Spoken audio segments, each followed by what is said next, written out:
Gujarat focus ન્યૂઝમાં આપનું હાર્દિક સ્વાગત છે. હું હિરલ. આજના મુખ્ય સમાચાર. ફિલ્મ બહેરૂપિયો ગુજરાતી સિનેમામાં લોકકથા અને હોરરનો એક સાહસિક અને પ્રશંસનીય પ્રયોગ છે, જેમાં રહસ્યમય વાતાવરણ અને લોકવાયકાઓનો સચોટ ઉપયોગ કરવામાં આવ્યો છે.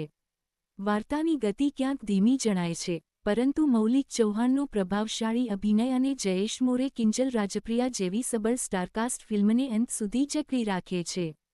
ખાસ કરીને ફિલ્મનું બેકગ્રાઉન્ડ સંગીત અને ડરનો અહેસાસ કરાવતા દ્રશ્યો પ્રેક્ષકોને એક નવો અનુભવ આપે છે, જે તેને થ્રિલર પ્રેમીઓ માટે એક વખત જોવા જેવી ફિલ્મ બનાવે છે. હેલો એવરીવન, માય સેલ્ફ રાજા સંજય ચોકસી. હું બહેરૂપિયો ફિલ્મનો ડિરેક્ટર છું અને ફિલ્મ આજથી સિનેમાઘરોમાં લાગી ચૂકી છે. તો બધાને એવું કેવું થાય છે કે આ ફિલ્મ ચોક્કસથી જોવા જજો, બહુ મજા આવશે.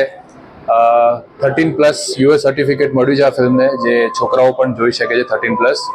આમાં હોરર એઝ સચ એવું કંઈ છે નહીં બીવડાવવા જેવું, because this is a folklore horror. એ દંતકથા આધારિત હોરર છે, એટલે મજા આવશે. VFX સારું છે, VFX ઘણું લાવવાનો ટ્રાય કર્યો છે અને ગુજરાતી ઇન્ડસ્ટ્રીમાં કંઈક નવું લાવવાનો ટ્રાય કર્યો છે, એક નવો પ્રયાસ છે અને આ પ્રયાસને સફળતાપૂર્વક બેક કર્યું છે કૌશિક પટેલ અને હાર્દિક પટેલે, જે અમારા પ્રોડ્યુસર્સ છે. અને એમના સપોર્ટ વગર આ નવો પ્રયાસ પોસિબલ નહોતો.